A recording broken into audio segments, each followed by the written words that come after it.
News of the daytime. I'm not forgetting that it's Wednesday. Wednesday means it's every second Wednesday is Stats Day, where we look at statistics and maybe which coach gets fired next should be included. Because right.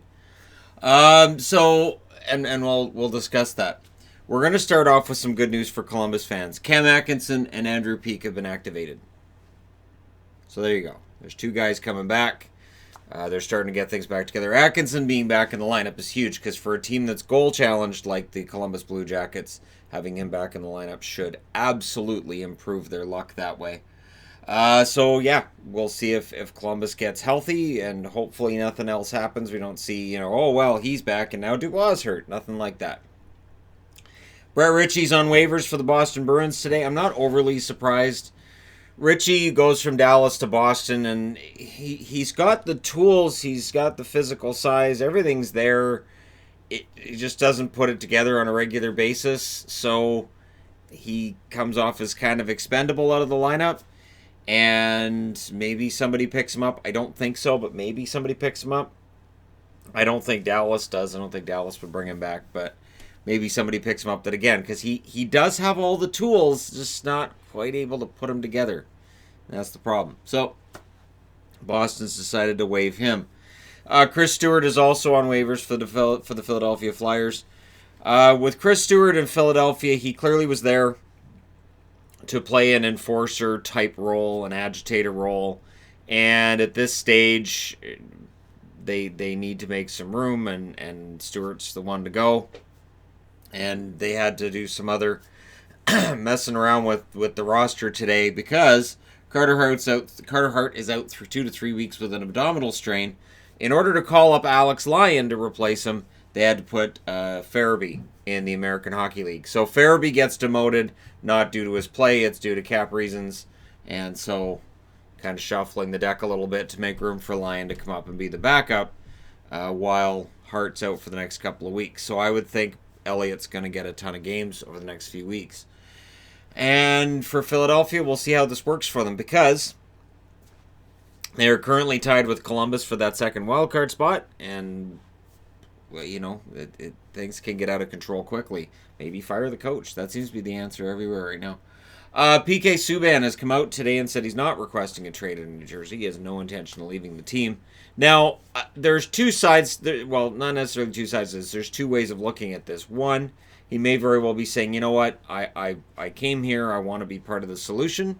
And two, he could be looking at his contract and thinking, well, I don't know, he hears the same stuff we do, so he may be aware that New Jersey was the only team willing to take on his cap hit.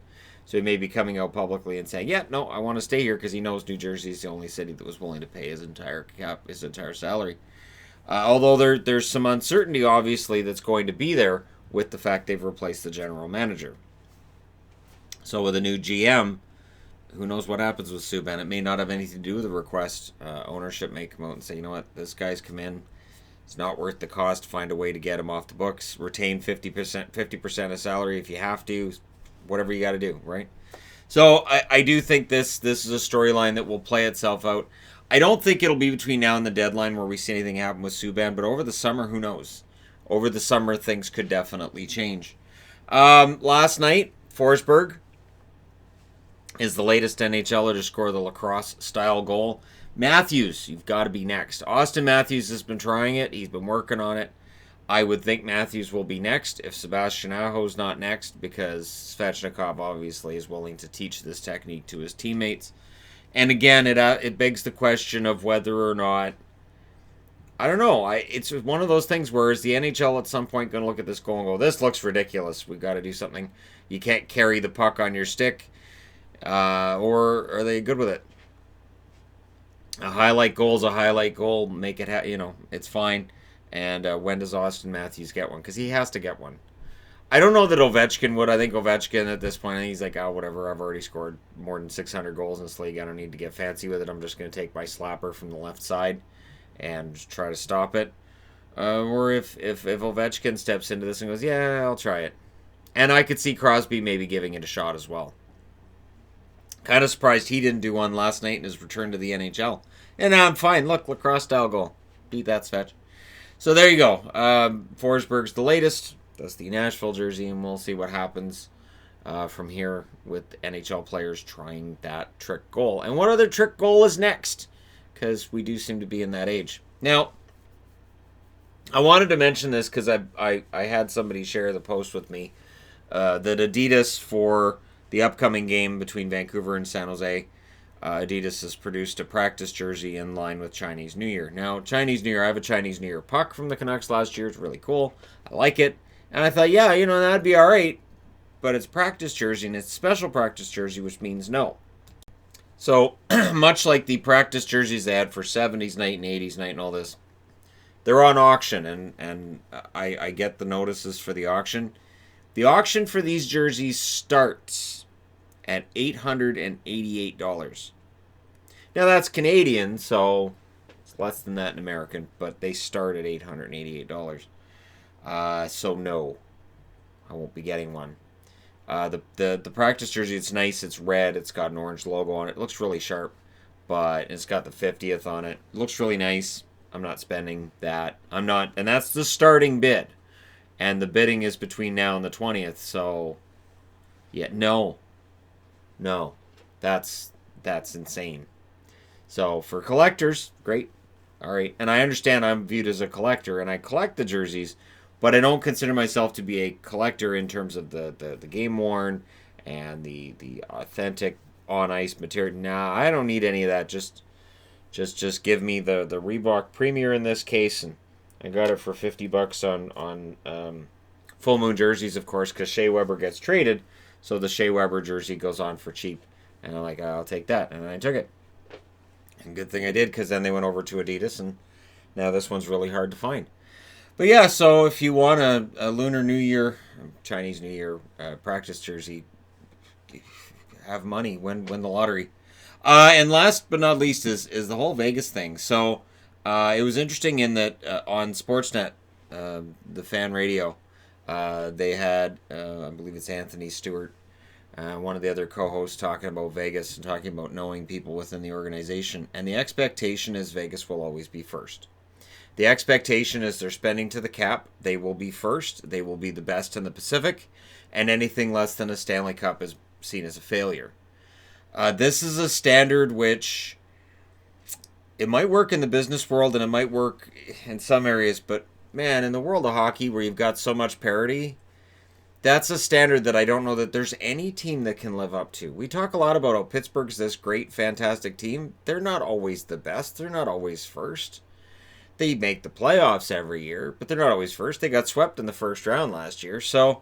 And we didn't see like Sullivan lost his job and everybody gets thrown out. No, that didn't happen. So I think that a team in year 3 expecting that it's cup or bust, that's on some level it's admirable to have that high standard. And on another level, it's really hard to maintain that.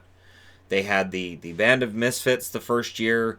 All these guys come together that were rejects from other team or saw themselves as rejects from other teams. And now it's not that. The roster has changed. The team has changed. Now the coach has changed.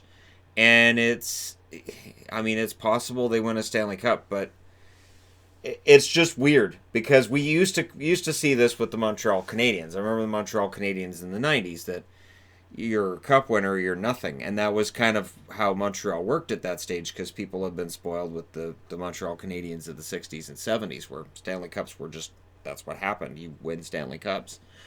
And there seems to be sort of that feeling with Vegas, but it's their third year. And there are going to be growing pains along the way. So to deny that those growing pains will happen and to have an idea of, all right, well, we'll just start getting rid of people. And then maybe the firing of Gerard Gallant is a shot towards players like, hey, you guys get better, you're out of here too. They're tied for second for the number 2 wildcard spot right now. They're, 2 points out of first in the division? 1 point out of first in the division? Got it right down here. Yeah, they're 1 point out of first. 3 points out of first in the division. I'm sorry, I misspoke because Arizona won last night. So they're 3 points out of first in the entire division.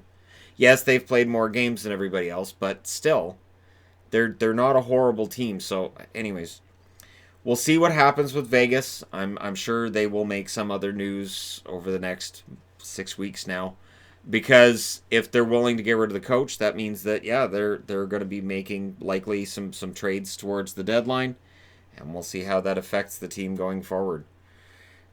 I have some concern that maybe you overcorrect, maybe you overreact, and maybe it ends up making things worse. Going back to that Montreal example, there were times in the 80s and the 90s where Montreal would make a reactionary move that you look at and say, wow, that seems like an overreaction for a team that's still pretty good, and then all of a sudden they weren't great anymore. So we'll see what happens with Vegas. Maybe it works. Maybe in June we're talking about, hey, look, they won the Stanley Cup. Hiring Peter DeBoer was great. And maybe we're looking at Vegas in April and saying, okay, so they made the first round and they lost in 5 in the first round. Now what? So very, very interesting time right now. Let me know your thoughts in the comment section below as always. Don't forget to hit like and subscribe if you're browsing your way through. You just happened upon this video. Thank you guys so much for all your support. I will talk to you again soon.